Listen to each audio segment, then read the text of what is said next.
자, 이제 우리가 이번 주부터 사사기를 시작하겠습니다. 그 16페이지 책에도 기록했듯이요. 우리가 사사기는 도대체 어떤 책이냐. 그러니까 사사기가 갖는 이 책의 성격. 그 다음에 사사기는 그 사사기를 읽는 사람들에게 무엇을 제공하는가. 그리고 사사기는 구약 성경 그리고 성경 전체에서 어떤 위치를 차지하고 있는가. 그러니까 이런 그 기본적인 세 가지 질문들은요, 모든 성경 책들을 읽으실 때마다 우리가 항상 가지셔야 되겠고요.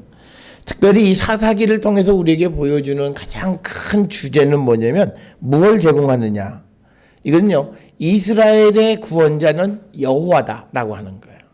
이 사사기를 잘못 이해하면 사사들이 구원했다 이렇게 얘기하는 거는 사사기를 잘못 읽은 거예요. 왜냐하면 사사기의 전반적인 주제는 뭐냐면 어떤 위기 상황이 되어서 하나님이 이스라엘의 사사를 세워서 그 사사를 통해서 구원을 주시는 거예요. 그래서 구원의 주체는 하나님이지 사사가 아니라는 거예요. 그래서 우리가 이 사사들의 사사기서에는 사사들의 이야기가 12명의 사사가 등장하는데 그 이야기를 통해서 이스라엘의 참된 구원자는 여호와시다. 이걸 우리에게 보여주는 책이다라고 하는 거예요. 그러니까 뭐 드보라가 어떻고 기드온이 어떻고 이건 중요한 게 아니에요. 그 모든 것을 통해서 그 이면에서 그들을 움직이시는 하나님, 그 여호와께서 이스라엘의 참다운 구원자이시다라고 하는 것을 우리에게 보여주는 것이 사사기다. 그러니까 이게 참 애매한 것이 사사기를 통해서 사사들 뭘 보여주려고 하는 게 아니라 그 이면에서 그들을 움직이는 하나님의 모습을 볼 수 있어야 된다는 거예요. 그러니까 우리가 흔하게 얘기할 때 성경을 통해서 보면요, 그냥 성경을 그냥 우리가 표면적으로 읽으면 사사들이 보여요. 그런데 영적으로 읽으면 그 뒤에 계시는 하나님이 보인다는 거죠. 그래서 우리가 항상 성경을 이해할 때 보여지는 모습 이면의 것들을 읽으려고 하는 그런 노력이 필요하고, 그래서 이 사사기를 통해서 우리에게 보여주는 것은 이스라엘의 참된 구원자는 여호와시다라고 하는 것, 그걸 우리에게 가르쳐주는 책이다라고 하는 것, 그 사실을 잊지 말고 우리가 사사기를 보시면 돼요.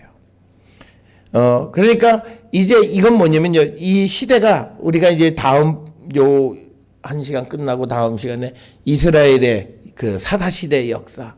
그러면 가나안에 들어간 다음에 복잡한 정치적인 상황 속에서 그들에게 다시 무엇을 리마인시켜 주냐면 하나님이 이스라엘의 구원자시다 라고 하는 것을 깨닫게 하는 거고, 그것이 이제 가나안에 들어간 다음에 바로 이어지는 게 사사시대.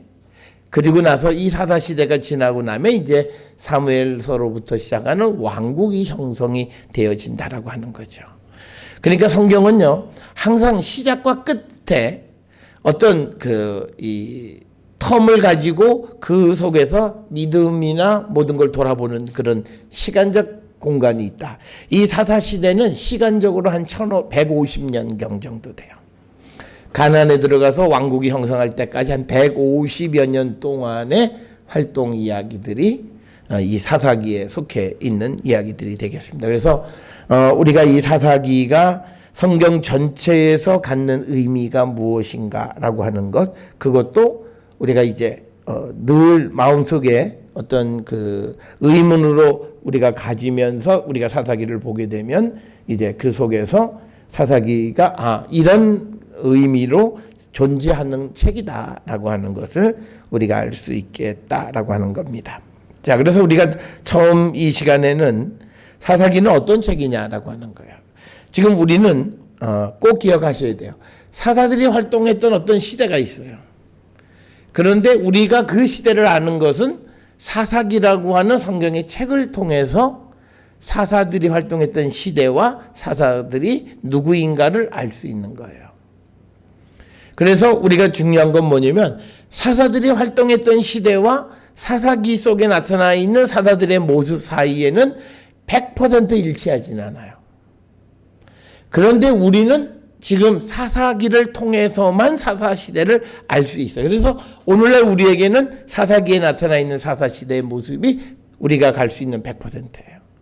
다른 어떤 기록이나 또는 다른 어떤 자료가 발견되기 전까지는 이 사사기가 갖는 그 역사성이라고 하는 것은 사사시대에 대한 것을 우리에게 가르쳐 주는데, 그런데 문제는 사사시대가 있고 그 사사시대에 대해서 기록하는 시대 사이에 인터벌이 존재해요. 이게 이런 거예요. 우리가 광주 사태가 벌어졌을 때 전두환 정권 하에서 광주 사태를 묘사하는 기록이 있었고, 그 다음에 그것이 지나서 뭐 한 1990년대에 또 광주 사태에 대해서 기록하는 그 기록이 있고, 그 다음에 그것이 한참 와서 지금 오늘날 우리가 시간은 많이 지났지만 그 시대를 기록하는 그 기록은 각각 달라요. 그런데 아이러니컬하게 시대가 멀어지면서 훨씬 더 사실 묘사를 할 수 있다는 거예요. 우리는 가까울 때 더 역사적이고 더 사실적인 기록을 할 수 있다고 생각해요. 기록은 그거 아니라는 거예요. 뭔가 벌어진 사건은 그 당시에 사람들이 기억하는 것으로 그때가 제일 생생하지만, 기록은 그 시대로부터 멀어져야 기록할 때는 역사성을 훨씬 더 우리가 담을 수 있다라고 하는 거예요. 그런 관점에서 우리가 이 사사기가 사사들이 활동했던 바로 그 시대에 기록한 건 아니에요. 그렇다고 해서 이게 역사성이 없다 이렇게 얘기할 수는 없다라고 하는 겁니다. 그거는 우리가 우리 오늘날 현대 시대의 역사를 통해서도 우리가 어느 정도 이해할 수 있다. 그래서 우리가 이 사사기는 구약 성경이에요. 7번째 책이에요. 여러분들 받으시는 그 책에 보면 앞에 7자가 딱 써 있죠. 표지, 제일 표지. 그러니까 왜 7일까? 뭔가 쓰여져 있으면 한번 의문을 가져야 돼요. 순서대로 7번째, 구약 성경의 7번째 책. 그리고 우리가 전기 예언서의 2번째 책이에요. 우리가 전기 예언서라고 하는 건 뭐냐면요. 우리가 성경을 3분법 할 때는 율법서, 그 다음에 예언서, 성문서예요. 그랬을 때 여호수아서나 또는 사사기가 전부 다 예언서에 속했어요. 그러면서 그 예언서 중에서 역사 파트를 우리가 전기 예언서, 그리고 이제 예언서, 우리가 흔히 하는 예언서를 우리가 후기 예언서 이렇게 나눈다는 거예요. 우리가 그 여호수아 할 때 표로 착착착착 설명 드린 거 기억은 나죠? 예. 기억은 나, 들어본 경험은 있는 것 같아요. 예, 그거예요. 그러니까 우리가 책을 볼 때 이 내용을 이해 못하는 전기 예언, 이 도대체 왜 전기 예언서냐?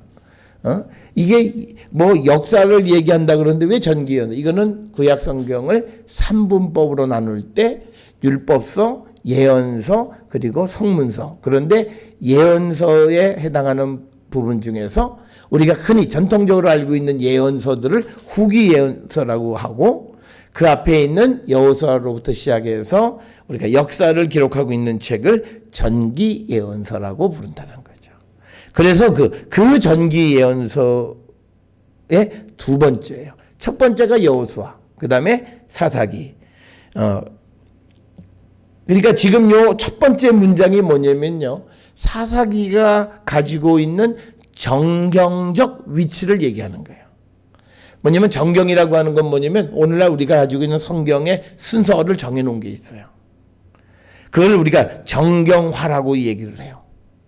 그 정경적 위치가 구약 성경의 순서로는 7번째, 전기 예언서에서는 2번째 책이다라고 하는 거예요. 그러면서 이 사사기가 다루고 있는 시대는요, 성경의 주인공으로 따지면 여호수아가 죽은 후부터 왕국이 형성되어 왕이 통치하는 시대 전까지, 그러니까 여호수아의 사후부터 왕국이 형성되어지기 전까지 시대를 우리가 크게 사사시대다 이렇게 이야기를 하고, 이 사사시대가 대략적으로 한 150년 정도 돼요. 우리가 다음 시간에 그 이스라엘 역사의 사사시대 그 동영상 아마 안 보신 분들이 아마 태반이실 거예요.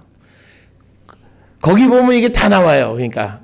그래서 우리가 두 번째 시간에는 그거 1시간짜리 영상을 보셔야 돼. 집에서 앉아서 그거 보시는 그 열정은 대단한 거예요. 그 수험생도 안 봐요.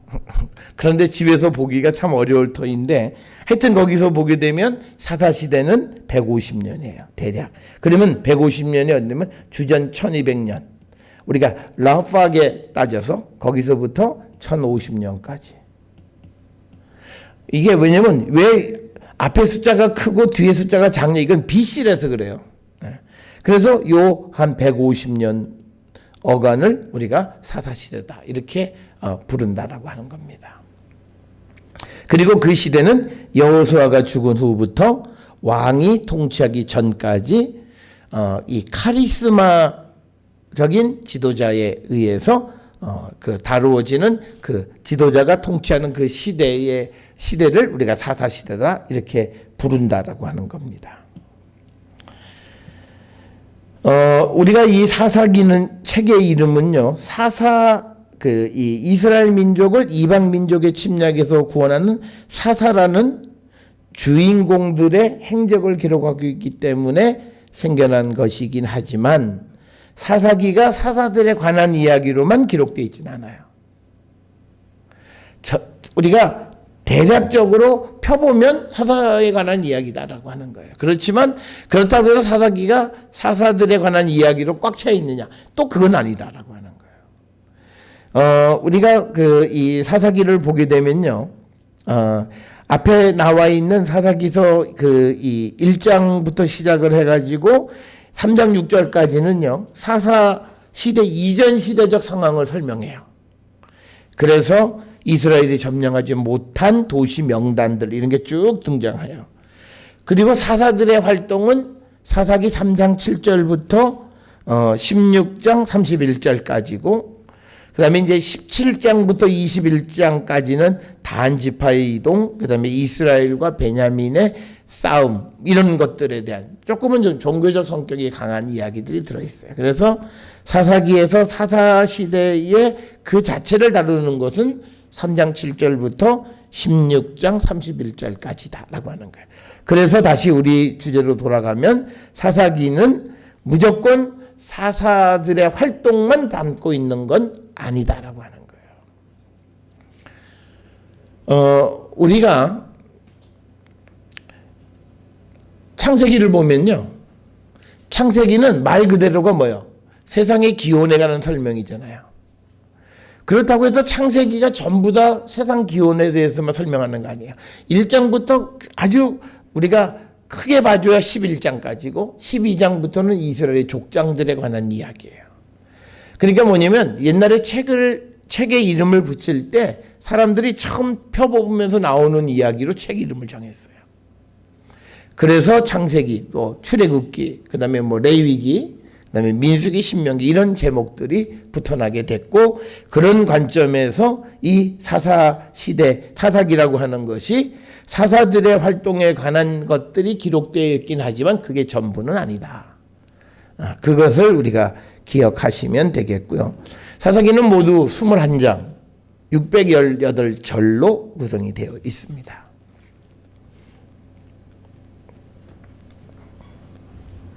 그래서 이 사사기서가 갖는 대부분은요, 우리가 여기 기록되어 있는 것처럼요, 사사기서는 주된 내용은 이스라엘 사사들이 민족을 이방의 침략으로부터 구원하는 이야기를 기록하고 있다.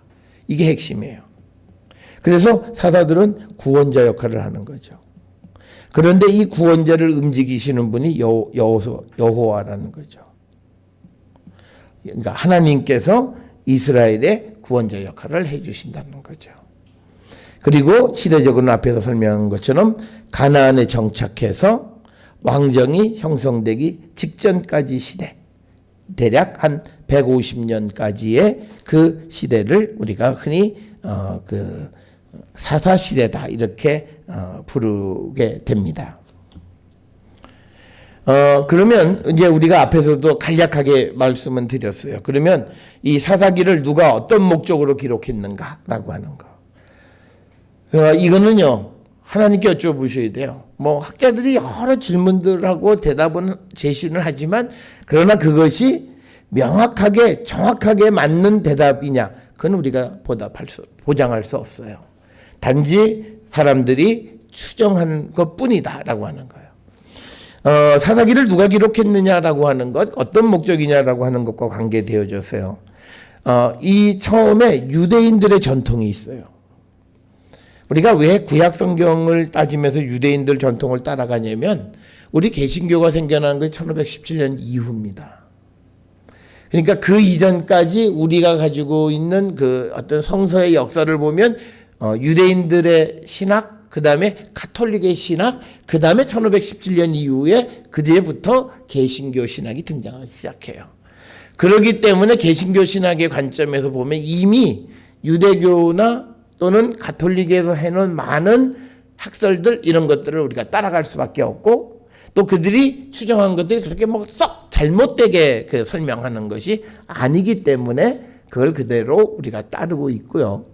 1517년 이전까지 구약을 연구하는 많은 학자는 전부 대부분이 가톨릭의 신부들이에요. 그 다음에 이제 1517년 이후에 개신교가 형성되면서부터 그때부터 이제 목사들이나 개신교 신학자들이 등장하게 됐다라고 하는 거. 그런 역사를 통해서 보면 우리가 그 유대인들의 전통을 살펴보느냐, 이거는 그런 역사적 배경이 있다라고 하는 겁니다. 그래서 유대인들 전통에 의하면요, 사사기와 사무엘서는 사무엘에 의해서 기록되거나 혹은 편집됐다. 그러니까 유대인들은 사사기의 저자가 사무엘로 보는 거예요. 마지막 사사가 누구일까요? 성경상에 기록되어 있는.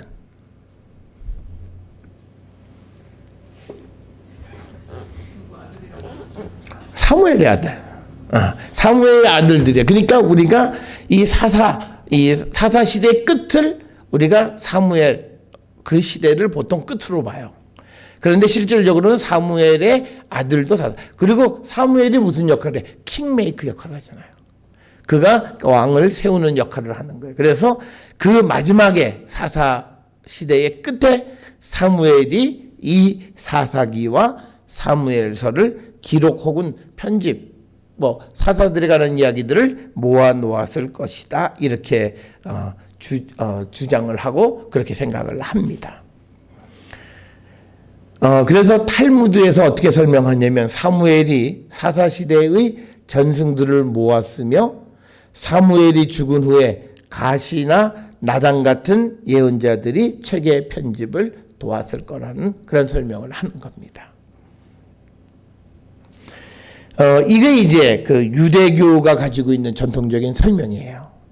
그런데 우리가 이제 일반적으로 신학에서, 우리 개신교 신학에서 설명하는 거는 뭐냐면요, 이 17페이지 밑에서부터 둘레 다섯 번째 줄. 그러나 사사기의 저자에 관한 질문에 대한 학자들의 설명은 다음과 같다. 신명기부터 열왕기서까지의 역사가 비슷한 사건에 의하여 기록되었으며 이들을 신명기 역사가 혹은 신명기 사가라고 부른다. 우리가 지난 여호수아서 공부할 때 첫 시간에 신명기 역사에 대해서 우리가 살펴본 것과 같은 거죠. 그런데 이제 신명기 역사가가 도대체 누구냐 정확히 밝힐 수는 없다. 따라서 사사기는 신명기의 관점을 가진 어떤 사람 혹은 집단에 의하여 기록 혹은 편집되었다고 설명한다라고 하는 겁니다. 그래서 우리가 이 사사기서에 보게 되면 굉장히 많이 등장하는 게 어떤 표현이 있냐면 그때의 이스라엘에는 왕이 없었으므로라고 하는 것이 사사기 17장 6절, 18장 1절, 19장 1절 이런 데 많이 등장을 합니다. 이런 표현들을 신명기 역사가의 전형적인 표현. 그래서 이건 뭐냐면 왕이 없었을 때, 이 말은 뭐냐면 왕이 있었을 때 기록했던 기록이라는 거예요. 그러니까 왕을 기점으로 하는 가치관이 형성이 돼서 왕 없었을 때의 일, 이런 표현이 생겨났다라고 하는 겁니다. 그래서 우리가 일반적인 개신교 신학에서 사사기는 신명기 사가에 의한 작품이다. 이렇게 흔히 이야기를 합니다. 그다음에 이제 사사기의 이 기록 시기가 언제냐, 이것도 우리가 여러 가지로 설명할 수 있습니다. 이 18페이지에 위에서 두 번째 패러그래프에 사사기의 저자 문제뿐 아니라 사사기 기록 시기에 대해서도 다양한 입장을 제시할 수 있다. 그래서 보수적인 학자들의 입장에서는 사사기에 아직 여부스족들이 예루살렘을 통치하고 있었기 때문에 다윗이 예루살렘을 정복하기 전에 기록되었다고 주장하는 거예요. 만약에 기록할 당시에 예루살렘을 이스라엘이 정복해서 여부스족을 몰아냈다면 사사기에 그 내용이 들어있었을 거라는 거예요.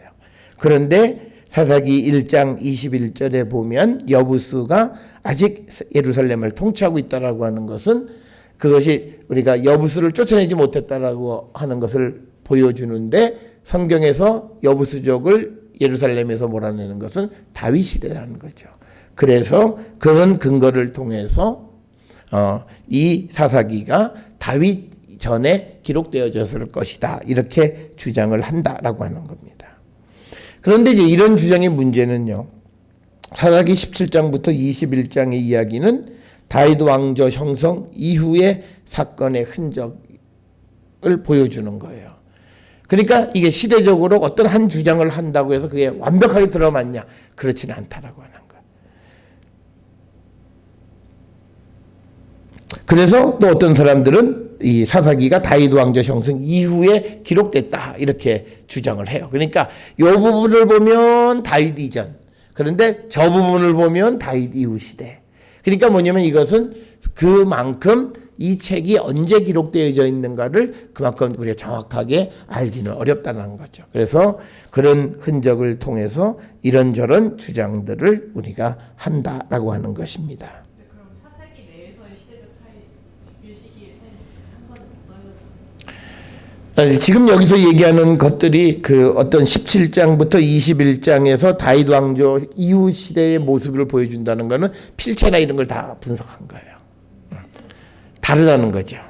층이 나타난다는 거예요. 그러니까 우리가 앞에서 내용을 보게 되면 1장부터 3장 6절, 3장 5절, 3장 6절부터 16장 끝에 삼손 이야기, 그 다음에 17장부터 21장, 이 세 부분에 기록하는 방식이 약간씩 차이가 있어요.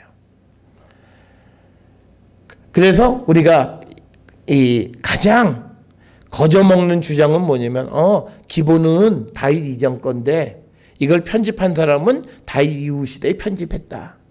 그래서 그 편집, 그러니까 이거죠. 우리가 지금 2015년, 그러니까 2018년에 광주 사태에 대해서 기록을 하면 광주 그 당시 시대적인 이야기들이 있어요. 그런데 오늘날 우리가 이게 2018년 이후라고 하는 것이 뭐냐면 무슨 국방부의 문서들이 막 공개가 되기 시작하는 시점, 그런 내용들이 포함이 되어져 있어요. 그러면 그거를 가지고 이 기록은 적어도 2018년에 그런 비밀 문서들이 해제되어진 다음에 기록한 거라고 하는 주장을 한다는 거죠. 그런데 그 앞에 보면 앞에 기록을 하는 얘기는 예를 들어서 80년 5월달 신문에 있는 이야기를 그대로 갖다 쓸 수 있어요, 지금. 그러니까 내가 지금 쓰는 작품 안에는 1980년 5월달 신문 기사 내용과 그 다음에 2018년 그 비밀이 해제된 내용이 같이 들어있는 거예요. 그러니까 그것을 후대에 어떤 시대에 이런 것들을 모아놓은, 그래서 요즘은 성경의 저자라고 하는 개념보다는 에디터, 성경을 누가 여러 전승들을 편집했냐라는 개념으로 많이 설명을 해요. 그게 보편적으로 우리가 이해하기가 쉬워요. 그렇지 않으면 하나는 설명되는데 하나가 설명이 안 되고, 그래서 이 갈등을 어떻게 해결하는가 하는 그 어떤 중립적 가치관이 뭐냐면 편집했다라고 하는 거죠. 그래서 옛날 것도 있고 후대의 것도 들어있다라고 하는 그런 주장을 하게 되고, 그래서 우리가 사사시대에는 후기시대, 즉 신명기 역사가가 역사를 편집할 당시에 편집되어진 것으로 생각한다라고 하는 거예요. 그렇다고 해서 그 신명기 역사 속에 들어있는 사사기 속에 들어있는 내용이 다 후대 시대 것만 들어있냐? 그건 아니다.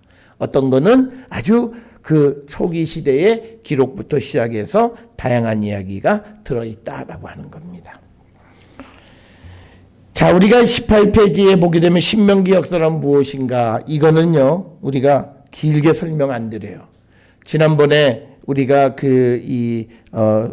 여호수아서 할 때 신명기 역사란 무엇인가? 근 1시간에 가까이 설명을 드린 적이 있어요.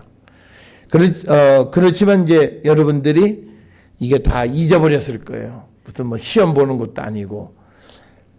그래서 우리가 이 사사기, 그 다음에 사무엘서까지만 신명기 역사에 대해서 간략하게 설명드려요. 그 다음부터 이해를 못 하시면 그때는 하나님께 기도하세요. 왜? 저에게는. 자, 그래서 신명기 역사라고 하는 건요, 여호수아, 사사기, 사무엘상하, 열왕기상하 6권의 책이에요. 그런데 이거를 신명기 역사라고 이 말씀을 드리는 이유는 뭐냐면 신명기적 신학, 신명기에 나타난 신학적 입장에 따라서 이스라엘 역사를 해석하고 기술했다라고 하는 거예요.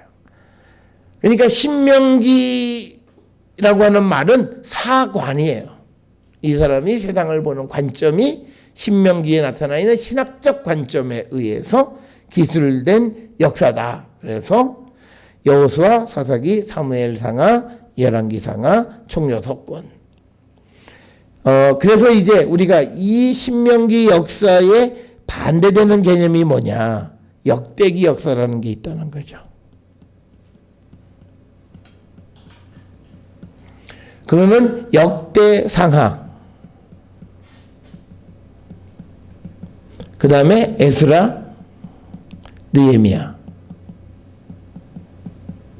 이렇게 4권의 책이다. 이거를 우리가 흔히 역대기 역사, 그 다음에 우리가 지금 보는 이 사사기는 신명기 역사, 이렇게 우리가 나눈다. 그래서 신명기 신학적 입장에 의해서 기술되어져 있다라고 하는 거예요.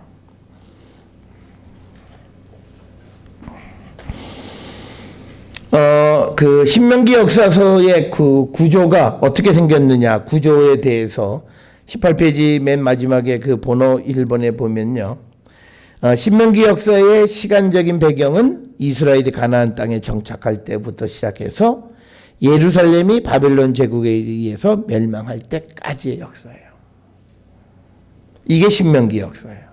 그러니까 가나안에 들어가서 그 다음에 가나안에서 쭉 거주하면서부터 하나님의 심판에 의해서 바벨론의 포로로 잡혀갈 때까지의 역사예요. 그래서 신명기 역사의 끝인 열왕기하가 예루살렘이 멸망하는 이야기예요. 물론 25장 맨 마지막에 여고냐 얘기가 등장하기는 하지만 주된 이야기는 예루살렘 멸망에 관한 이야기까지다라고 하는 거예요. 그래서 우리가 연대기적으로는 주전 1200년부터 560여 년까지 한 640여 년간의 역사를 기술하고 있는 것이 신명기 역사다라고 하는 거죠.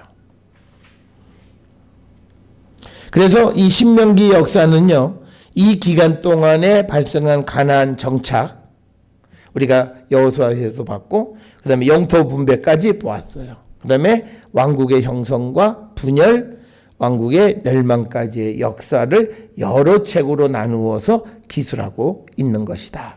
그래서 우리가 그 뒷페이지로 보게 되면요, 이게 역사를 이렇게 나누어서 보면 여호수아서는 가나안 정착과 영토 분배, 그 다음에 사사기는 정복의 계속, 그죠? 정복이 우리가 여호수아서에서는 여호수아서에서 끝났다고 되어 있는데 사사기 1장부터 3장 5절까지 보게 되면 아직 점령하지 못한 땅, 그거를 차지하는 이야기들이 있어요.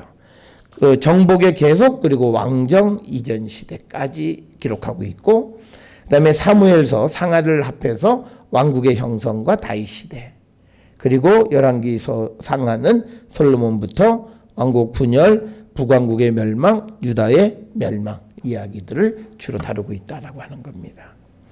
그래서 우리가 흔히 지금 여기서 보여지는 우리가 크게 6권의 책, 가나안 정착으로부터 유다의 멸망까지 대략 640여 년간의 역사. 이것이 신명기 역사가 포함하고 있는 역사다. 이렇게 말씀을 드릴 수 있습니다. 그 다음에 이제 이 신명기 역사는요, 역사를 기술한 이유가 뭐냐. 신명기 역사는 과거를 신학적으로 반성하기 위해서 기록한 거예요. 그러니까 우리가 역사를 기술하는 이유가 뭐냐면요, 과거를 반성하는 게 필요해요. 그러니까 오늘날 우리가 역사 바로 세우기, 이것에 우리가 배워야 되는 건 뭐냐면요, 과거를 반성하는 역사를 기술해야 돼요. 그래서 그거를 통해서 다시는 그 전철을 밟지 않겠다라고 하는 거죠. 그래서 신명기 역사에서 보면 결국은 신명기 역사는 왜 이스라엘이 지금 여기서 왜 멸망했냐요. 그러니까 멸망한 다음에 이걸 기록하면서 왜 하나님이 약속의 성취로 가나안을 정착했는데 결과는 왜 망했냐는 거예요. 그 망함의 이유를 반추해 보는 거예요. 그래서 미래 세대에게 다시는 그런 흑역사를 살지 않게 하기 위한 거. 그래서 우리가 이 신명기 역사는 대부분 부정적이죠. 뭐냐면 이게 잘해서 복 받는 게 아니라 부정적인데, 이 부정적인 이유는 뭐냐면 지금 여기서 신학적으로 반성한다라고 하는 게 뭐냐면 기본적으로 회개예요. 회개하는 거예요. 과거를 돌이켜서 우리가 이렇게 살았기 때문에 망했다. 그러니까 그 회개라고 하는 말은 이제는 그렇게 안 살겠다라고 하는 의지의 표현이 과거를 이렇게 해서 정리해서 끊어내는 거예요. 그래서 신명기 역사의 목적은 과거를 신학적으로 반성하는 역사다라고 하는 것이 일반적인 평가가 되겠습니다. 신명기 역사라고 하는 것은요, 신명기 신학의 특징을 근거로 해서 역사를 기술한다, 이렇게 말씀을 드렸는데, 여기서 강조하는 게 뭐냐면요, 신앙의 순수성을 강조하고 토라에 대한 순종, 그러니까 신앙의 순수성과 토라에 대한 순종이 축복을 가져온다라고 하는 거. 그런데 불순종은 징벌을 가져온다는 공식이 신명기 사가가 역사를 해석하는데 가장 중요한 하나의 프레임이 된 거예요. 틀이 된 거예요. 자, 그래서 우리가 이 관점에서 보면요, 이스라엘 왕들에 대해서 산당 어떻게 했냐, 우상 숭배 어떻게 했느냐, 이건 뭐냐면 다 어디에 관계되냐면 신앙의 순수성이에요. 또 하나는 하나님 말씀, 하나님 보시기에 토라, 여기서 율법에 대한 순종 여부예요. 그러니까 이 두 가지가 기준이에요.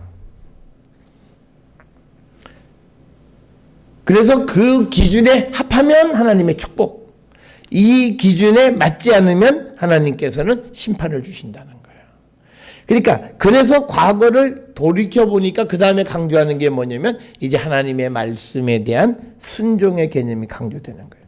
그러니까 우리가 왜 신구약 성경 전체에서 말씀에 대한 순종을 강조하느냐, 이거는 여기서 등장하는 거예요. 처음 자기들이 역사를 기술할 때도 과거를 돌이키면서 하나님 말씀에 순종하지 못해서 우리가 망했다는 거예요. 그 다음에 또 하나는 우리가 우상에게 곁눈질한 것 자체가 신앙의 순수성을 잊어버렸다는 거예요. 그래서 우리가 이 신앙이 그대로 나타나는 사람이 누구냐면 사도 바울이에요. 바울 사도가 굉장히 엄격한 신앙을 가지고 있는 건 이거였어. 그들이 살 수 있는 것 뭐냐? 하나님 말씀에 대한 순종. 그리고 다른 것, 예수 그리스도 이외의 다른 것에 대한 관심을 가지면 안 되는 거예요. 그래서 세상과 우리가 영과 육을 딱 이분법적으로 설명하는 이유도 바로 여기서부터 기원하는 거예요. 그래서 이 신명기에 이런 신학적 특징을 가지고 역사를 기술했다라고 하는 거예요. 그래서 굉장히 중요하게 관심을 갖는 것 중에 하나가 뭐냐면 신앙의 순수성, 이겁니다.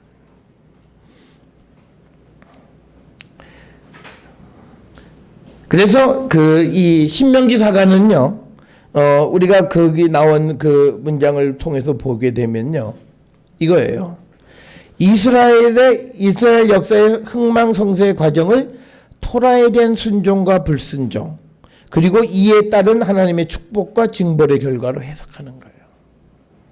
그러니까 왕을 기술할 때 왕이 무슨 뭐 업적이 좋고 무슨 이거 관심 없어요. 그가 여호와의 말씀에 토라를 율법에 순종했냐 안 했냐.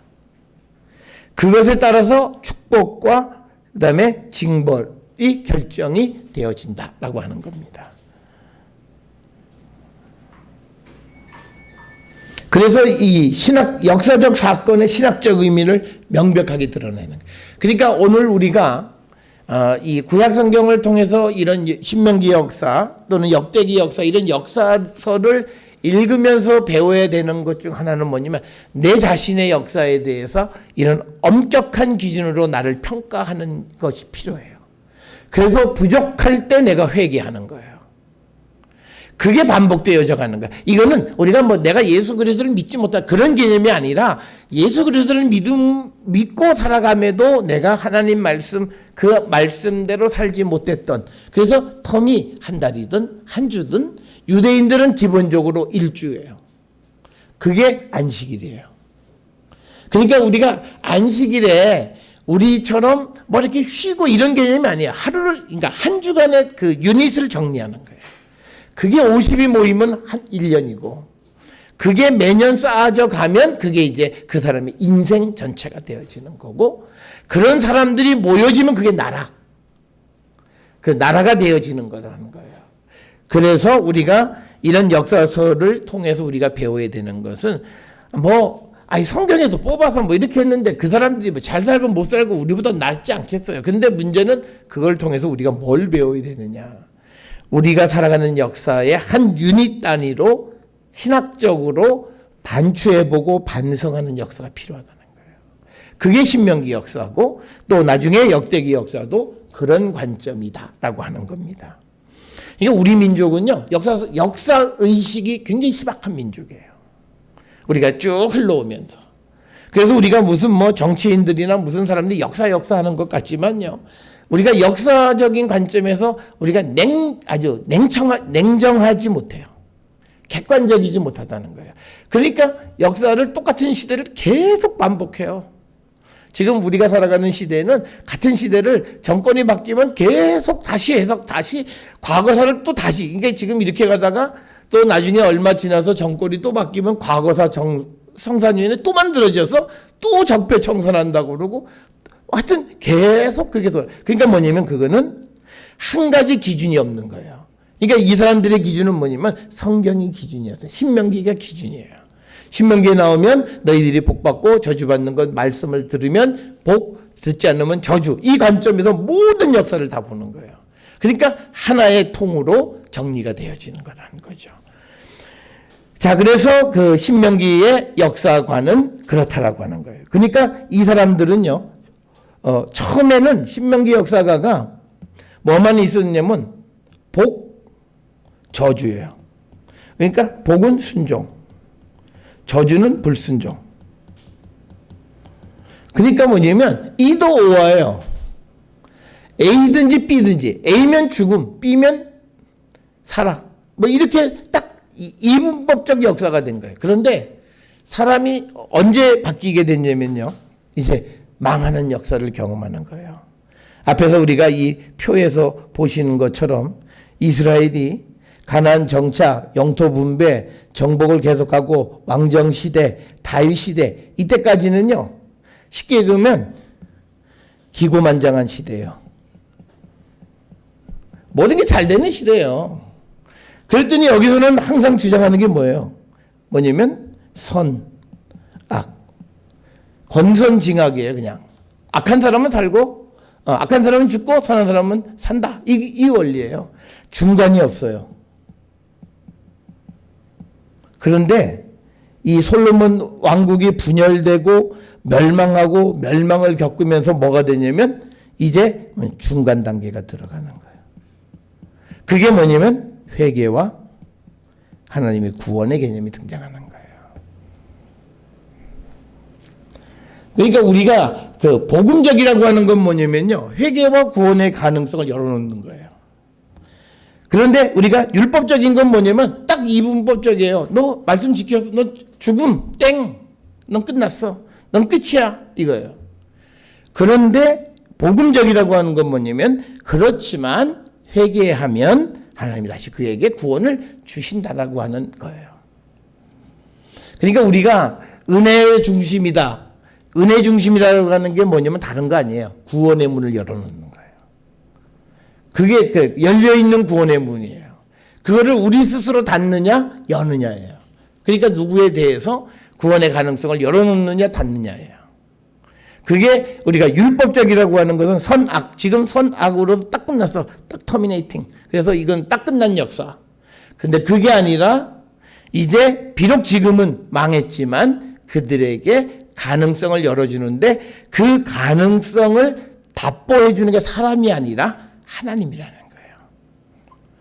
그래서 이제 이렇게 망하게 되어지니까 그들이 무엇가 등장하기 시작하냐면요, 여기 보면 신명기 사가는 이런 자신의 신학적 공식에, 이런 신학적 공식은 뭐냐면 순종하면 복받고 불순종하면 저주받는다라고 하는 그 공식에 회개와 하나님의 구원이라는 측면을 첨가시키는 거예요.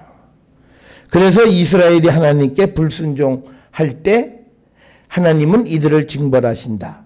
이 징벌을 받았던 이스라엘이 그들의 잘못을 깨닫고 회개하면 하나님께서는 징벌을 거두시고 그들을 구원해 주신다는 것이다. 여기서 우리가 중요한 개념이 뭐냐면요, 여기서 회개라고 하는 개념이에요. 이 회개는 하나님을 인정하는 거예요. 하나님 앞에 내가 살아왔던 삶을 부인하는 거예요. 내가 하나님 없이 살았던 삶에 대해서 이건 내가 잘못 살았다고 인정하는 게 회개예요.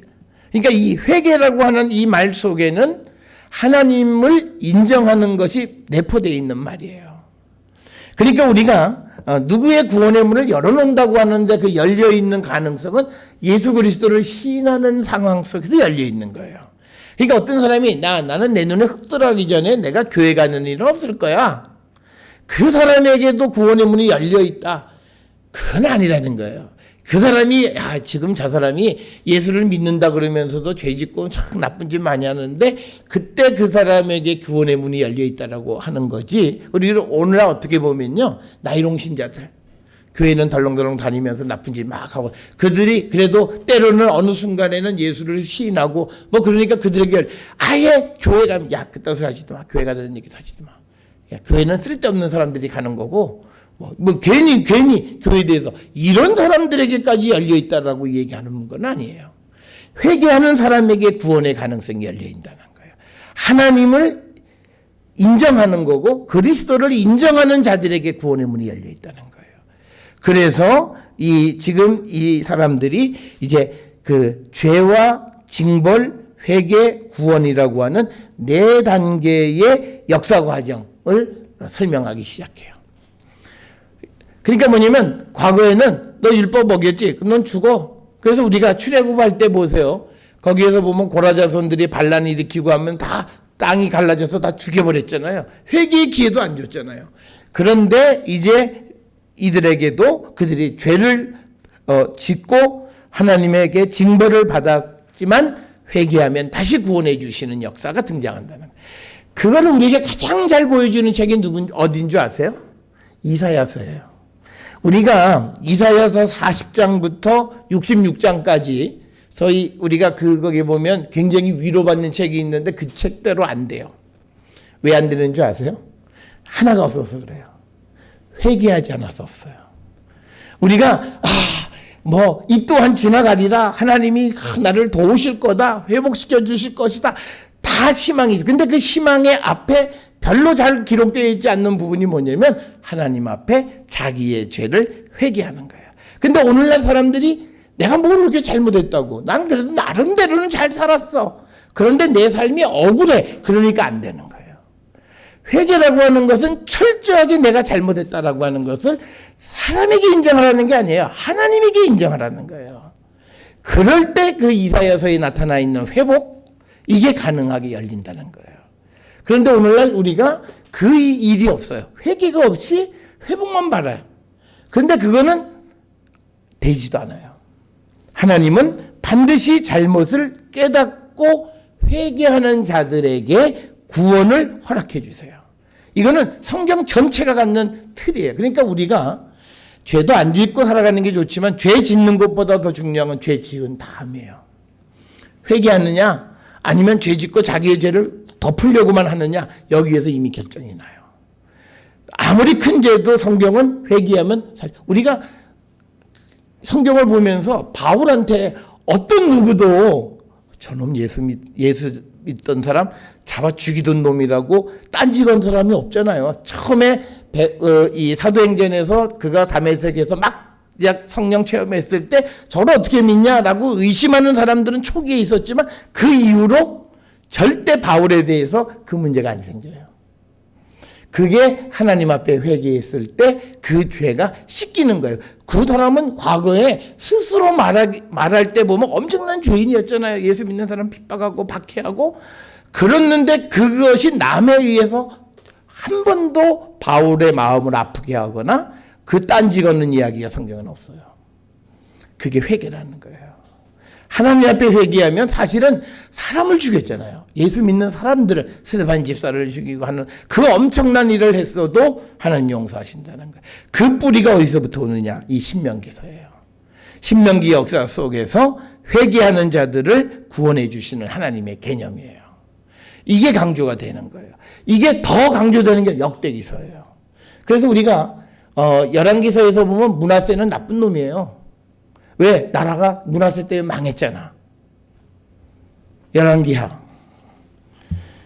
이게 순간 이게 착착착착 기계가 돌아가셔야 되는데 안 돌아가셔. 탁 순간 멈춰 계셔. 열왕기하. 우리가 이스라엘의 멸망의 원인을 설명하는 가운데에서 예, 므낫세 왕. 예. 거기에 보면 그게 나오잖아요. 열왕기하 24장 3절에 나오잖아요. 이는 므낫세의 지은 모든 죄 때문이다. 또 그가 무죄한 자의 피를 흘려 그 피가 예루살렘에 가득하게 하였습니다. 여호와께서 사하시기를 즐겨하지 아니하시니라. 그런데요, 역대기서에 보면 하나님이 이 므낫세의 회개를 받아주시고 그를 용서하세요. 역대하 34장.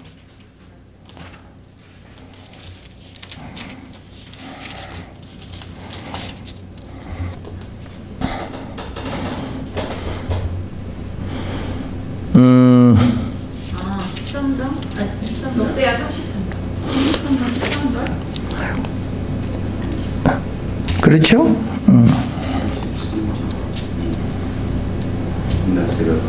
네.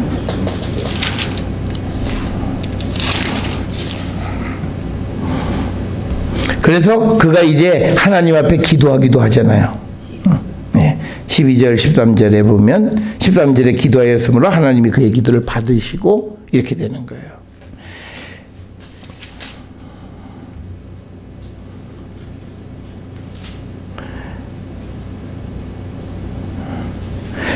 특별히요, 더 중요한 게 33장 22절 보세요.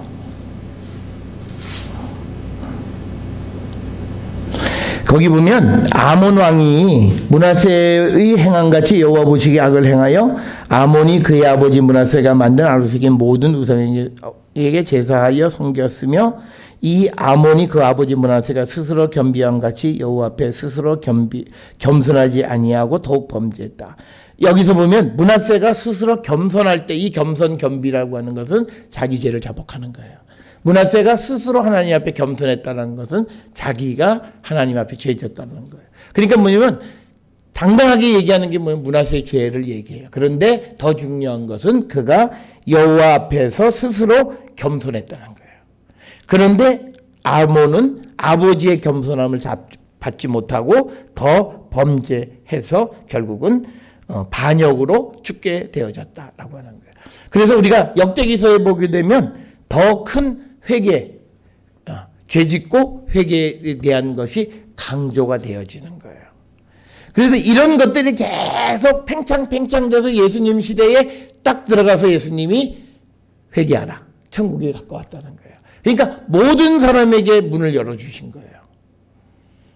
누구든지 회개하면 천국에 갈 수 있다. 하나님의 구원을 체험할 수 있다. 그것의 시작은 신명기 역사가가 후기로 가면서, 그 후기는 뭐냐면요, 여러분, 우리가 세상에서 제일 어려운 게 뭔지 아세요? 자기 틀에 자기가 묶이면 안 돼요. 그러니까 뭐냐면 여호수아가 신명기 역사가 또 이스라엘 백성들이 자기들이 앞에서 우리가 보았던 시대, 잘 나가던 시대에는 아이고 저것들 일도 하지 않으니까 저렇게 가난하지 뭐 이렇게 다 있어요. 근데 자기가 가난해진 거예요. 자기가 왕국이 분열하고 멸망하고 되는 거예요. 그러니까 뭐냐면 자기가 사람들을 비난하면서 비판했던 그 기준에 자기 스스로가 묶여버린 거예요. 그러니까 이런 거예요.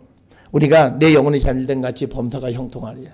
그런데 범사가 형통하지 못하면 영혼이 잘못된 거잖아요. 그러니까 이게 우리나라의 어느 교회에서 그게 이제 슬그머니 없어졌어요. 밤낮 그 교단은 내 영혼이 잘된 것 같이. 그러니까 뭐냐면 네 영이 잘 돼야 네가 사는 범사가 잘 된다. 그럼 거꾸로 이 범사가 뭐가 꼬이면 그 영이 잘못됐다는 거잖아요. 그런데 그 교회에 목사가 그 문제가 딱 걸린 거예요. 그래서 세상 법정에서 무슨 처벌을 받고 딱 그러니까 어떤 문제가 되면 그 영이 잘못됐다는 거예요. 그러니까 뭐냐면 우리가 이런 틀에 걸려버리면 안 돼요. 그런데 신명기 역사가는 그렇게 된 거예요. 자기 망해버렸어. 그러면 너 저주받은 거네. 그러면 넌 죄진 거네. 이렇게 된 거예요. 그럼 넌 네 말대로 하면 넌 죽어야 돼. 끝. 그런데 이 사람들이 하나님 살려주세요. 싹싹 비는 거예요. 그때 하나님이 그들에게 자비를 베푸시는 거예요. 이건 하나님의 선물이에요. 자비는 선물이에요. 내가 자격이 있는 게 아니에요. 어떤 사람은 그래요. 내가 평소에 잘했기 때문에 하나님 나에게 아니에요. 자비는 무조건 선물이에요. 그건 안 줘도 그만이에요. 하나님이. 그런데 하나님이 이스라엘에게 자비를 베풀어 주셔서 살려주시고 망했던 나라에 다시 70년 만에 돌아가게 해주시는 거예요. 거기에서 하나님이 요구하신 건 딱 하나야. 회개해. 그 회개는 지금까지 살아왔던 모든 삶을 회개하라는 거예요. 그러니까 과거에 우리가 이분법적으로 순종하면 복받고 안 하면 저주받는다고 해서 다른 사람을 심판하고 저주했던 그 틀을 깬 거예요. 그래서 누구도 하나님 앞에 진실되게 회개하면 하나님께서 그를 살려주신다라고. 왜? 자기가 살았으니까 나는 살지만 너희는 못 살아. 이렇게 얘기할 수가 없잖아요. 그래서 회개라고 하는 개념이 점점 더 강조되어졌고 역사 이해가 4단계. 그러니까 뭐냐면 이스라엘은 이 경험 속에서요. 어려움의 직면에도 이제 겁날 게 없잖아요. 회개만 하면 되는 거예요. 그런데 오늘날 우리의 문제는 이 회개가 안 되는 거예요. 이게 문제예요. 그러니까 우리가 회개는 어떻게 한 거냐면요. 우린 그래요. 그래도 그 당시에 내가 하나님 만났고 했던 거는 그래도 내가 잘해. 이거 그렇게 미련 가지실 거 없어요. 그때 그 신앙이 결국은 끝까지 가지 못하니까 다 부인하세요. 그리고 지금부터 새롭게 시작하는 거예요. 그래도 늦지 않아요. 그런데 우리는 옛날 걸 거기서 옛날 거에 있어서 뭐라도 건질 게 있다고 생각하는 거예요. 그러니까 자꾸 옛날 뿌리를 갖고 와요. 그러면 다시 악이 묻어와요. 그러니까 옛날에 내가 잘했던 것 같고 사람들에게 칭송받았던 그 자체도 다 잘라버려야 돼요. 그리고 새로 시작하는 거예요. 그게 회개예요. 그래서 하나님의 은혜만 바라는 거예요. 이제는. 내가 뭘 할 수 있는 게 아니에요. 그런데 사람들은요. 내가 이거는 잘해. 내가 이거는 할 수 있어. 이게 회복이 안 되는 거예요. 오히려 그것 때문에 망하는 건데. 그래서 우리가 회개하는 건요. 내가 지금까지 살아왔던 삶. 그 삶 속에서 내가 영광을 얻었던 데도 있고 그런 모든 것 중에 어느 한 순간도 내가 회개하는 순간에 그걸 다 버리는 거예요. 그러니까 바울이요. 어떤 시대에 자기가 나는 그래도 이만큼 잘했다고 주장하는 거 단 한 번도 없어요. 다 뭐야? 이건 배설물. 예수 그리스도 만나기 이전 건 다 이건 배설물. 이건 돌아보기도 싫은 거예요. 그런 철저함이 있어야 돼요. 그러고 다시 시작해도 늦지 않는다는 거예요. 그런 모습, 그게 하나님 앞에 회개고, 그럴 때 하나님은 구원으로. 그러니까 이스라엘이 망해서, 우리가 역사상 이스라엘이 망한 다음에 다시 회복되는 거는 역사예요. 그거는 이 성경에만 기록된 게 아니라 그 주변 나라들의 기록에 있는 역사예요. 그런 나라가 없어요. 70년 동안 나라가 없어졌어요.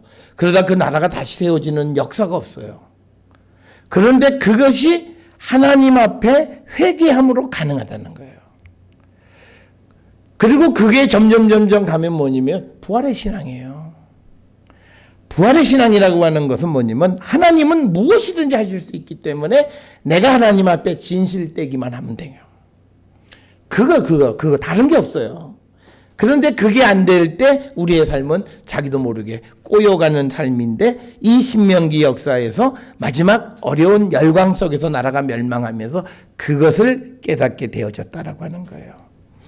그래서 우리가 맨 마지막 이 19페이지 밑에 보면, 이처럼 신명기 역사가 역사 이해가 확장된 것은 유다 왕국의 멸망을 경험하고 바벨론 포로에 잡혀간 이스라엘 백성에 대한 희망의 메시지를 전달하기 위하여 과거의 인과응보적인 역사관의 회개를 통한 하나님의 회복의 메시지를 기록한 거예요.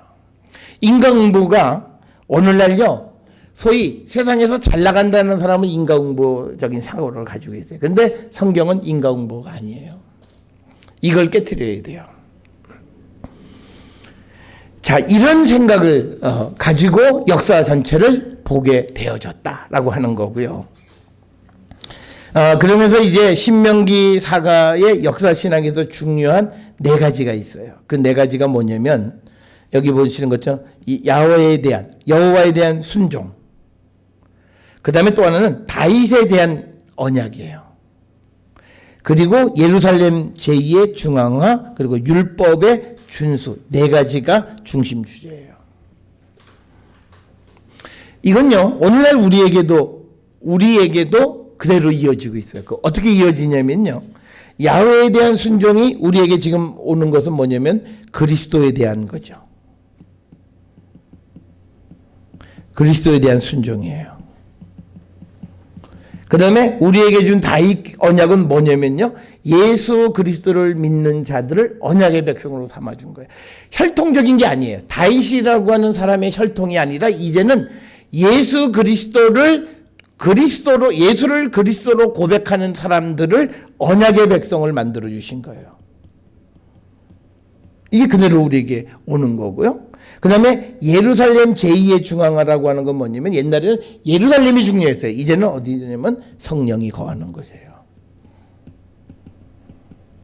성령이 네 몸속에 있으면 그것조차도 성전이라는 개념이에요.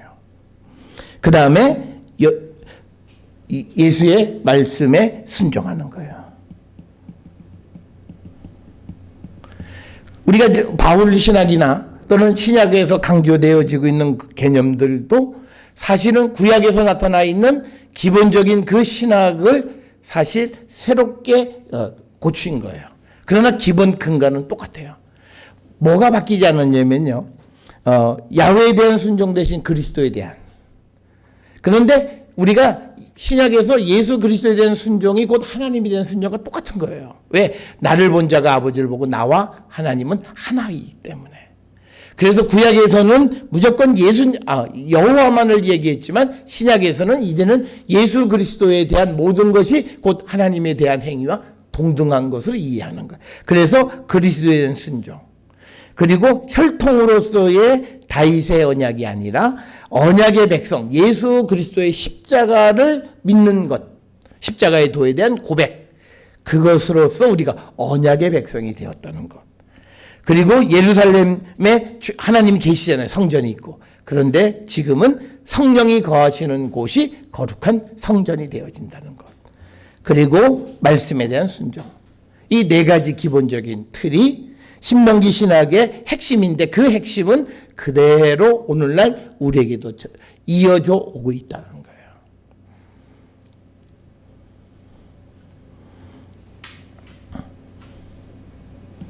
그래서 이런 역사 신학을 가지고 있다라고 하는 겁니다. 자, 우리가 이 신명기 역사에서요, 한 가지 특징은 그 중간에 들어가 쓰여진 것의 끝에 보면 뿐만 아니라 신명기 사가는 북왕국 이스라엘이나 유다의 멸망에 대하여 이들이 야훼의 길에서 벗어나고 야훼의 율법을 지키지 못했기 때문이라고 해석한다. 그러니까 하나님의 말씀을 어긋나는 것이 멸망의 원인이라는 거예요. 자, 그래서 우리가 이런 역사관을, 이런 역사 신학을 가지고 이제 그 신명기 역사를 기술했는데, 이 신명기 역사의 특징 21페이지에 보면요, 몇 가지 우리가 정리하셔야 돼요. 첫째, 신명기 역사는 정치적 의미의 역사가 아니라 종교사이다. 21페이지 보게 되면요, 이렇게 돼 있어요. 이건 종교사예요.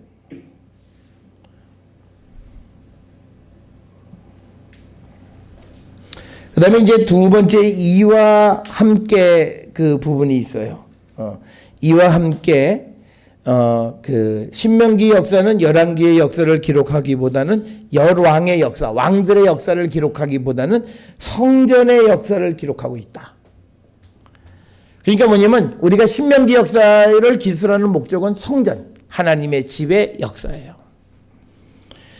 우리가 그것에 대한 몇 가지 이 예가 기록이 되어 있는데요. 거기 보면 열왕기상 14장 25절 28절. 이건 뭐냐면 르호보암 왕 때 시삭이 쳐들어와서 여호와의 성전에 있는 모든 보물을 다 뺏어가는 사건이에요. 그 다음에 열왕기상 15장 18절. 이거는 아사 시대 때의 여호와 성전과 곳간에 있는 것들을 다 아람 왕 헤시온의 손자에게 넘겨줘요. 뇌물로 주는 거예요. 뭘 가져다가? 성전에 있는 보물을 가져다가. 그 다음에 열왕기하 14장 10절부터 14절은 이스라엘 왕 요아스가 유다 왕 아마샤와 베세메스에서 싸워서 이긴 다음에 예루살렘 이 여호와 성전과 왕궁 곳간의 금은 기명을 다 탈취해가요. 많은 사람들이 추정하기로 바로 열왕기하 14장 10절부터 14절 때 남쪽 예루살렘에 있던 법궤가 북쪽으로 이동했을 확률이 있다는 거예요. 아니, 북쪽 이스라엘 왕이 와서 남쪽에 오면 꼭 가지고 싶은 게 뭐예요? 딱 하나, 법궤. 그런데 지금 성전에서 와가지고 왕궁 곳간의 금은 모든 기명을 탈취해 가는데 그 법궤를 그냥 내버려 뒀겠느냐는 거예요. 그래서 우리가 성경에서 보면 법궤에 대한 행방이 묘연한데 아마 이때 북쪽에서 탈취해 갔다는 거예요. 그런데 탈취해 가도요, 그걸 아는 사람은 딱 하나예요. 누구? 대제사장. 그러니까 아무도 몰라요. 대제사장 혼자 있어. 그럼 끝이에요. 이때니까. 그리고 북쪽에서는 그냥, 야, 우리가 뺏어왔다 그러면 저다 거짓말이야. 그런 거예요. 그런데 그거를 사람들에게 보여줄 수가 없어요. 왜냐면 그거 보면 죽어요. 그러니까 다른 사람에게 북쪽이 가져갔다고 해도 그거를 자랑할 수가 없는 거예요. 그래서 우리가 이제 예레미야서나 또는 왕국이 멸망할 때 법궤에 대한 언급이 없는 것은 열왕기하 14장 10절에서 14절 때 아마 북쪽으로 빼앗겼을 것이다 라고 우리가 추정을 하고요. 그 다음에 열왕기하 16장 8절. 유다왕 아하스가 여호와 성전과 왕궁 곳과 은금을 다 아수르 왕 티그라필레세 3세에게 다, 이것도 뭐냐면요, 뇌물로 바치는 거예요.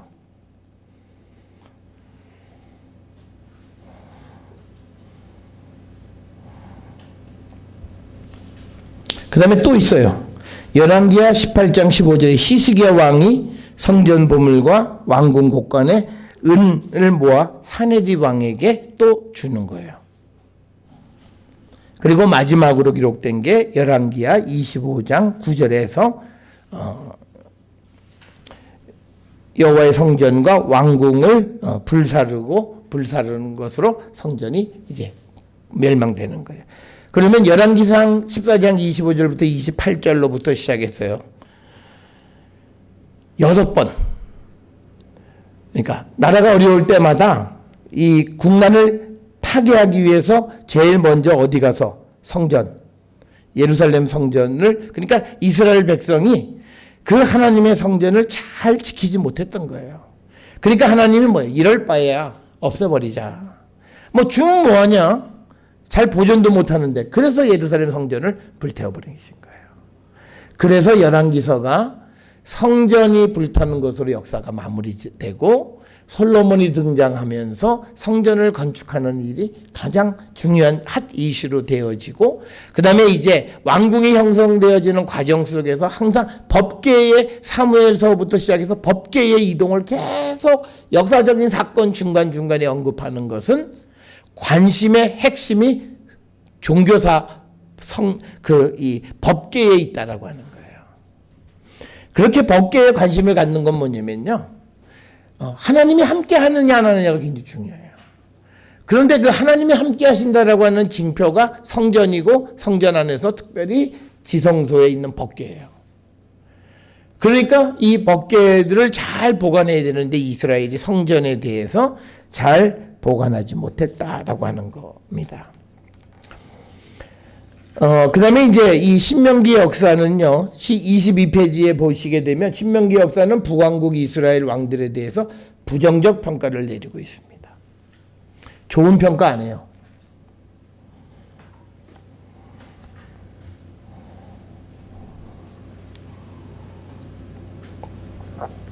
그런데 이렇게 북왕국에 대해서 부정적 평가를 내리게 된 이유는 있어요.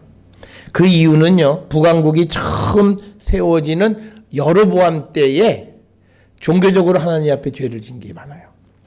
첫째는 단과 베델의 성전을 만들고 금송아지를 세우고 우상을 숭배한 거. 두 번째는 산당을 세워서 혼합정교의 온상을 만들고 이스라엘 신앙이 타락하는 계기가 되어진 것.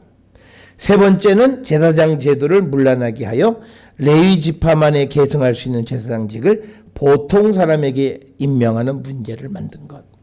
그리고 네 번째, 7번째 달에 지켜지는 초막절을 8번째 달로 변경시켜서 종교적 절기를 자의로 변경하는 것. 그러니까 뭐냐면 이렇게, 그러니까 성경의 관점은요, 부정하게 시작한 왕국은 다 부정해요. 그건 없어져야 돼요. 그래서 그 북왕국에 대해서는 끝까지 성경에서는 부정적이에요. 사실은 아합 시대나 이런 시대는 굉장히 나라가 커졌던 시대예요. 그런데 성경에서는 그 시대에 대해서 별로 좋은 평가하지 않아요.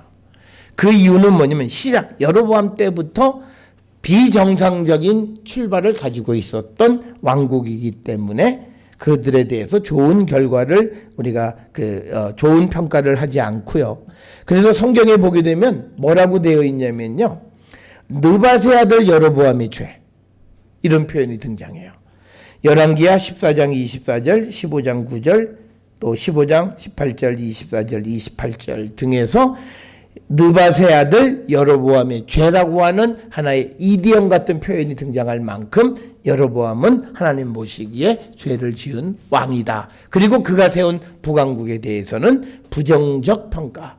실질적으로 그들이 군사력, 경제력 이런 거 관계없어요. 종교적으로 하나님 보시기에 부정한 나라다. 이런 평가를 하게 되어졌다라고 하는 겁니다. 자, 이런 그 특성을 가지고 있는 게 신명기 역사예요. 그러니까 우리가 보면 이 여호수아서로부터 시작해서 열왕기서까지는 하나로 쭉 흐르는 건 뭐냐면 모든 관점이 여호와 신앙, 여호와의 계명을 지키느냐 여부에 따라서 역사를 평가해요. 그러니까 솔로몬 왕 같은 사람도 그가 하나님에게 버림받는 가장 큰 이유는 우상 숭배하는 거고, 또 그 혼합 종교적인 특성이 이스라엘에 들어오는 계기를 만드는 거예요. 그러니까 그는 결국은 성전을 짓기는 했지만 그러나 그 기준에 맞지 않으면 결국은 하나님이 그를 떠나시는 결과가 되어지는 겁니다. 그래서 우리가 이 신명기 역사에서 우리가 무엇을 회고하느냐, 이스라엘 사람들이 하나님 말씀을 듣지 않으면 망한다 이거예요. 그래서 이 역사를 기술한 건 뭐예요? 왕들이 이런 뭐 찬란한 문화 이런 거 아니에요. 우리가 열왕기서 보면 왕들이 더 훌륭하고 정말 왕을 미화하기 위한 거라면 더 다른 관점을 많이 얘기할 만해요. 그런 거 없어요. 그가 여호와 보시기에 어땠느냐. 그래서 아무리 세상적으로 역사적으로 중요한 역할을 했어도 하나님 보시기에 합당하지 않으면 그에 대해서는 부정적 평가를 내린다라고 하는 겁니다. 이게 신명기 역사다. 그런 신명기 역사 중에 한 부분이 오늘 우리가 보는 사사기서다라고 하는 거예요. 그래서 사사기도요, 아주 간단해요. 심플해요. 하나님 말씀대로 살아가면 이스라엘이 망할 일이 없어요. 그런데 하나님을 배반하고 망했어요. 외적이 쳐들어오니까, 그러니까 하나님 배반하니까 하나님 심판을 하신 거예요. 그래서 외적이 쳐들어오니까 주님 살려달라고 하나님 앞에 부르짖으니까 하나님이 그들의 회개를 들으시고 구원자 사사를 보내서 그들을 구원하신다는 거예요. 그 이야기가 12명의 사사들을 통해서 우리에게 전달하면서 결국은 이스라엘의 참된 구원자는 딱 하나, 하나님 한 분이시다. 이걸 우리에게 보여주는 책이 사사기다라고 하는 것을 여러분들이 기억을 하시면 되겠습니다. 사사기의 내용이 무엇인가라고 하는 것, 사사기는 우리가 보았듯이 이스라엘 백성들이 가나안 정착 이후 거기서부터 왕조 형성 이전까지의 이스라엘의 사회적 그리고 종교적 상황에 대한 통찰력을 제공하는 중요한 기록이 사사기이다라고 하는 겁니다. 특별히 이 사사기는 가나안 정착 후 새로운 상황 속에서 이스라엘의 삶, 특히 하나님과의 관계가 어떻게 변화됐고 그 변화 속에서 하나님이 요구하시는 삶이 무엇인가를 보여주는 신앙 교본과 같은 책이 사사기다라고 하는 겁니다. 그래서 이 새로운 환경 속에서 이스라엘은 많은 백성들이 이제 우상을 숭배하고 또 그리고 하나님을 배반하고 그래서 그것이 국가적 재앙의 원인이 되었고 그런 상황 속에서 진정한 회개만이 가나안 땅에서 안정된 삶을 지속할 수 있다라고 하는 것을 보여주는 것이 이 사사기가 되겠고요. 사사기에서 특별히 강조하는 것은 뭐냐면 비록 이스라엘이 하나님 앞에 죄를 지었을지라도 회개하면 구원의 역사를 이루어 주시는 분이시다라고 하는 것이 이 사사기에서 특히 강조되어져 있다라고 하는 겁니다. 특별히 이 사사들 가운데서 우리가 드보라나 기드원이나 입다 혹은 삼손과 같이 같은 사사들은 하나님의 영이 임하거나 혹은 하나님이 함께 전쟁에 나가심으로 이방 민족과의 전쟁에서 이길 수 있었다라고 하는 것을 우리에게 가르쳐주고 그래서 사사기는 하나님이 함께하는 이스라엘에게 참 구원이 있다. 이것을 우리에게 보여주고 이스라엘을 구원하는 이 사사의 능력은 개인의 능력이 아니라 하나님이 주신 힘과 능력임을 우리에게 가르쳐줘서 이스라엘의 참된 구원자는 사사가 아니라 사사 뒤에서 사사를 움직이시는 하나님 한 분뿐이시다라고 하는 것을 강조하는 것이 이 사사기다. 그래서 우리는 책의 제목에 사사기라고 되어 있지만 그러나 이 이스라엘의 참된 구원자는 여호와 하나님이심을 강조하는 책임을 우리가 잊어서는 안 된다라고 하는 겁니다. 우리가 사사기 내용을요 세 부분으로 크게 나눕니다. 하나는 1장 1절로부터 시작을 해서 3장 6절까지는 사사 시대 이전의 정치적 상황에 대해서 설명하고 있고 특별히 1장 1절로부터 2장 5절까지는 이스라엘이 점령하지 못한 도시의 명단들을 제시하고 있고요. 그다음에 이제 2장 6절로부터 2장 23절에서는 여호수아가 죽은 후 이스라엘의 배교에 대해서 기록하고 있습니다. 그리고 이제 3장 1절로부터 3장 6절에서는 왜 하나님께서 점령하지 못한 도시들을 남겨두셨느냐. 그것은 전쟁을 모르는 이들에게 전쟁을 가르쳐주기 위한 것이다 라고 하는 그런 신학적 해석을 제시해주고 있는 부분이 되겠습니다. 본격적으로 사사기에서 사사들의 활동에 대해서 언급하고 있는 부분은 사사기 3장 7절부터 16장 31절까지고 여기에 기록되어 있는 사사들을 보면 온니엘, 에훗, 삼갈, 그리고 드보라, 기드원, 그리고 아비멜렉은 이제 사사는 아니고요.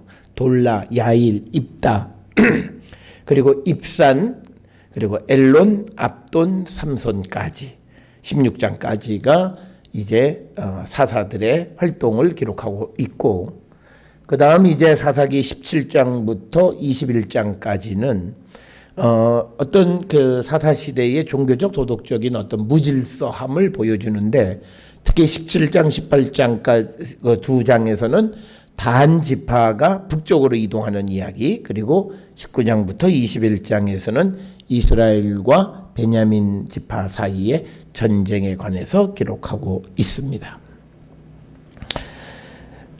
이런 사사기의 내용들을 통해서 사사기가 보여주는 신학은 도대체 어떤 신학이냐라고 하는 그런 질문에 대해서 특별히 첫 번째로 강조하는 것은 이스라엘은 임마누엘의 신앙으로만 존재가 가능하다라고 하는 거죠.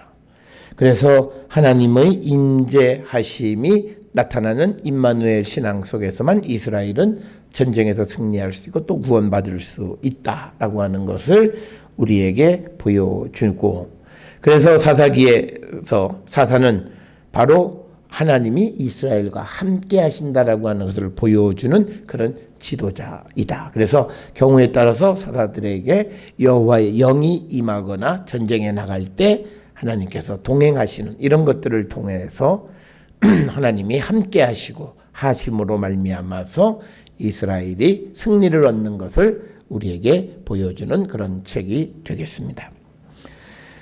두 번째 이 사사기의 신학은요, 하나님만이 이스라엘의 구원자시다라고 하는 것을 강조하는 책이 되겠습니다.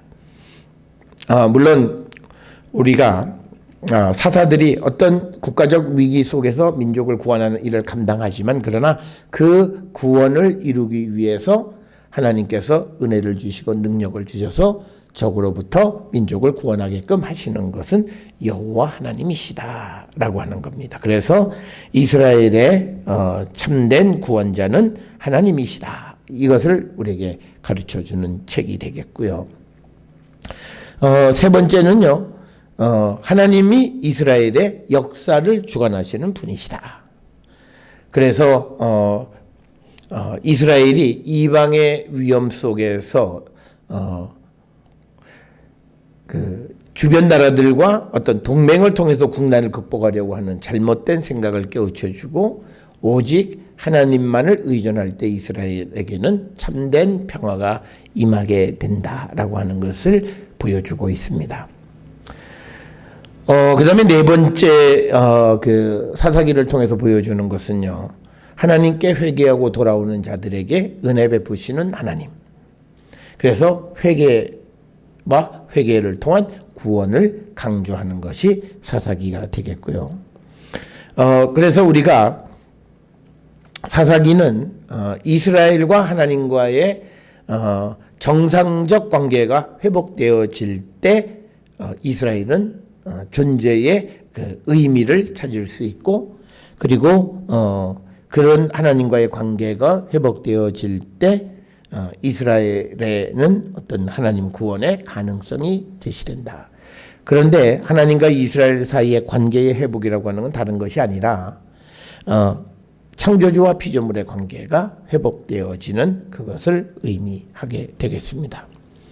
그래서 이처럼 우리가 사사기에서는 매우 중요한 그런 신학적 주제를 제시해 주고 있다라고 하는 것. 특별히 이제 이 사사기의 이 책을 기록하는 방식에서 보면 신명기 사가에 의해서 기록된 책인데 신명기 사가들의 기본적인 역사 이해는 인과응보입니다.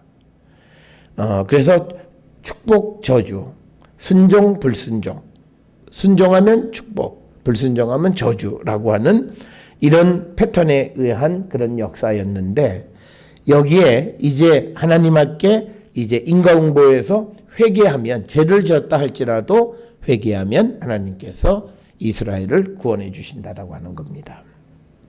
우리가 사사기 3장 7절로부터 9절까지를 통해서 보면 3장 7절에 이렇게 기록되어 있어요. 이스라엘 자손이 야훼의 목전에 악을 행하여 자기들의 하나님 여호와를 잊어버리고 바알들과 아세라들을 섬겼다라고 하는 거예요. 그러니까 이스라엘의 죄예요. 죄는 여호와를 잊어버리고 우상을 섬기는 겁니다. 그것에 대해서 이제 3장 8절에 야훼께서 이스라엘에게 진노하사 그들을 메소포타미아의 왕 구산 리사다임의 손에 파셨으므로 이스라엘 자손이 구산 리사다임을 8년을 섬겼더라. 그러니까 하나님께서 이스라엘에게 내린 징벌은 다른 나라의 지배를 받게 되어진 것입니다. 그랬더니 3장 9절에서 이스라엘 자손이 여호와께 부르짖는다라고 합니다. 여기서 우리가 부르짖는다라고 하는 말 속에는요 최소한 두 가지를 내포하고 있는 말이에요. 첫째는 여호와 하나님을 섬기겠다라고 하는 말과 또 하나는 하나님을 잊어버렸던 것이 자기네 죄임을 회개하는 거예요. 그러니까 과거의 자기의 삶에 대한 회개 그리고 여호와 하나님을 섬기겠다라고 하는 결단 그것이 여호와께 부르짖었다라고 하는 그 부르짖음의 의미가 되겠고 그랬더니 3장 9절에서 하나님께서 이제 야훼께서 그들을 위하여 한 구원자를 세워 구원하게 하시니 곧 갈렙의 아우 그나스의 아들 온니엘이라. 그래서 온니엘을 사사로 보내서 이스라엘을 구원해 주셨다라고 하는 겁니다. 그래서 이 사사기에 나타나는 사사들의 활동에 대해서 이러한 그 어떤 이스라엘의 죄를 지면 하나님은 징벌하시지만 다시 회개하면 구원자를 보내서 이스라엘을 구원해 주신다라고 하는 이런 패턴으로 역사가 기록되어져 있다라고 하는 겁니다. 자, 우리가 이제 이 사사기를 공부하면서 사사가 도대체 누구냐라고 하는 그 질문에 대해서 사회학자였던 막스 베버는 사사란 하나님의 특별한 은총에 의하여 카리스마를 받은 자로 전쟁을 통해서 민족을 구원하는 지도자다. 이렇게 정의를 내렸고요. 이 사사들에게 가장 중요한 것은 하나님이 주시는 카리스마. 카리스마라고 하는 것이 헬라어로서 하나님의 은혜, 은총, 선물을 뜻하는 겁니다. 따라서 이 사사와 같은 지도력은 사무엘의 경우를 제외하고는 전부 다요 혈통적으로 계승되는 것이 아니라 하나님의 필요에 따라서 선택되어지는 것이다. 그래서 사사와 같은 것이 신약으로 가면 사도도 하나님께서 필요에 의해서 그들을 선택해서 보내시는 것처럼 사사도 혈연적으로 혈통적으로 우리가 사무엘의 아들들도 사사가 되었다. 그 경우를 제외하고는 혈통적으로 계승되어진 것은 없다라고 하는 겁니다. 따라서 오늘날 우리가 한국교회가 가지고 있는 교회의 어떤 해수 문제는 성경을 통해서 보면 정당하지 않다. 성경은 어떤 혈연적 어떤 관계, 혈연에 의해서 무엇을 계승하는 것에 대해서 부정적 시각이 있다라고 하는 겁니다. 그래서 이 사사들도 하나님의 필요에 의해서 선택해서 그를 택하시고 보내셨다라고 하는 거고 그 다음에 우리가 신약으로 가게 되면 이제 누가 유대인이냐 혈연적 유대인의 유대인이 아니라 이제 예수 그리스도의 십자가의 도를 고백하고 믿는 이들 예수 그리스도를 믿는 그래서 신앙적 그 어떤 이 유대인 그런 개념을 강조하고 있다. 그래서 성경 전체가 어떤 이 혈연에 의해서 계승되어지는 것에 대해서 부정적 시각을 가지고 있다라고 하는 겁니다. 자, 그래서 이제 우리가 이 사사의 기능이 뭐냐? 우리가 영어로는 사사를 히브리어로는 쇼페트, 영어로는 저지스. 그래서 우리가 뭐 재판하는 사람 뭐 이렇게 이야기하는데, 그러나 사사는 단순히 재판하는 자가 아니라 외적이 쳐들어왔을 때에는 하나님의 영이 그에게 임해서 이스라엘을 구원하는 이스라엘의 지도자 역할을 하는 사람. 그런 사람들을 우리가 성경에서 사사로 부른다라고 하는 것입니다. 사사시대 때에 그 하나님의 임재를 나타내는 구체적인 상징은요, 법궤였습니다. 그래서 이 법궤는 인간이 눈으로 볼 수 없는 여호와 하나님께서 이스라엘과 함께 임재하신다는 것을 나타내는 종교적 상징이 법궤였어요. 그래서 이 사사시대에는 법궤가 위치하는 그곳이 이스라엘의 종교와 정치의 중심지 역할을 했다라고 하는 겁니다. 그래서 우리가 성경을 통해서 보면 법궤가 있었던 곳은 세겜, 베델, 실로 여러 곳으로 이동하면서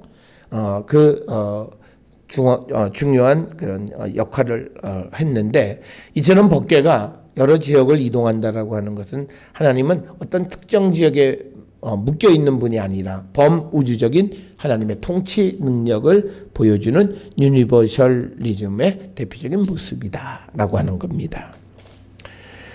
그런데 이런 사사들 가운데서요, 우리가 그의 행적 가운데서 전쟁을 치르거나 또는 그의 행적이 자세히 기록되어 있는 그런 사사들을 학자들이 메이저 저지스, 대사사, 그렇지 않은 자들을 소사사 이렇게 부릅니다. 그래서 여기서 대소의 개념은 학자들의 편의상 붙인 것이지 그들의 역할이 중요하다, 덜 중요하다 이런 개념은 아니다라고 하는 사실을 기억하셔야 됩니다. 그래서 우리가 보게 되면요, 예언자도 대예언서, 그건 볼륨이 두껍다는 개념이지 더 중요하다 이런 개념은 아니에요. 하나님이 필요에 의해서 선택한 자는 누구나 똑같은 가치를 가지고 있는 자다라고 하는 거죠. 그래서 우리가 드보라, 기드온, 입다, 삼손 이런 사람들은 행적이 아주 비교적 자세하게 기술이 되어져 있습니다. 그래서 이들을 우리가 메이저 저지 이렇게 부르고, 반면에 돌라로부터 시작해서 압돈까지는요, 대부분 그들의 통치 연한에 대해서 사사의 인적 사항, 사사로서 활동한 연수, 그리고 죽음 이런 것들에 대해서 아주 간략하게 기록하고 있는 이런 사사들을 소사사, 마이너 저지다 이렇게 부릅니다. 그러나 앞에서 말씀드렸던 것처럼 대사사, 소사사는 본질적인 차이를 이야기하는 것이 아니라 편의상 나누었던 것이다. 자, 이 표에 보게 되면요, 온니엘, 사사들은 온니엘, 에훗, 삼갈, 드보라, 기드온, 돌라, 그리고 야일, 입다, 입산, 엘론, 압돈, 삼손 이렇게 되어 있고요. 이 가운데서 우리가 온니엘, 에훗, 삼갈, 드보라, 기드온까지는요, 그들이 외적을 물리친 다음에 평화로운 기간이 40년 내지 80년 이렇게 기록이 되어 있고, 반면에 돌라로부터 시작을 해서 삼손까지는요, 통치 연한이 뭐 23년, 22년, 6년, 7년, 10년, 8년, 뭐 20년 이렇게 해서 총 96년 동안 이렇게 기록이 되어져 있습니다. 우리가 이 사사기 3장부터 16장까지 등장하는 사사의 수가 12명인데요. 이건 아마 12지파를 아마 상징해서 12명이 기록이 되어졌는데, 이 가운데서 유다 지파의 온니엘, 베냐민 지파의 에훗, 그리고 단 지파의 삼손, 그 사람 세 지파에서 한 명씩 등장하지만, 이제 에브라임 지파에서는 드보라와 압돈, 므낫세 지파에서는 기드온, 야일, 입다, 그리고 스불론 지파에서는 입산, 엘론 등 두세 명의 사사가 등장하는 경우도 있다라고 하는 것을 우리가 기억해 주시면 되겠습니다. 그 다음에 우리가 이제 이 사사기에 기록되어 있는 내용들은 대부분 전쟁을 수행하는 겁니다. 그래서 이 사사기에 기록되어 있는 전쟁을 우리가 소위 성전, 홀리워라고 이야기를 합니다. 이 말은 뭐냐면 하나님께서 이스라엘에게 승리를 주시기 때문에 그 전쟁을 성전이라 그러고, 전쟁을 수행하기 전에 하나님에게 그 전쟁의 출전 여부를 여쭙고 하나님이 말씀하셨으면 우리가 법궤를 앞세우고 앞으로 나가 전쟁을 행하는 그런 방식으로 기록되어 있고요. 이스라엘 백성들이 가나안을 정복할 때도 여호수아서 1장에 보면 법궤를 앞세우고 나갔듯이 그 블레셋과 전쟁할 때도 법궤를 앞세우고 나갔다가 법궤를 빼앗기는 이야기가 사무엘상 4장 1절부터 11절에 기록이 되어 있습니다. 그런데 이제 사사시대 때에 하나님께서 사사들의 전쟁에 임재하는 방식이 법궤로 나가시는 것이 아니라 사사시대에는요, 하나님의 영이 사사에게 임함으로 사사가 전쟁에 출정하는 방식을 취하고 있습니다. 그래서 법궤에서 여호와의 영이 임하셨다라고 하는 거죠. 그래서 법궤가 하나님의 임재의 상징이 아니라 하나님의 영이 사사에게 임한 것으로 이 사사기 시대에 바뀌어가는 모습을 우리가 볼 수 있다라고 하는 겁니다. 자, 이렇게 해서 우리가 사사기가 어떤 책인가에 대해서 간략하게 우리가 살펴보았습니다.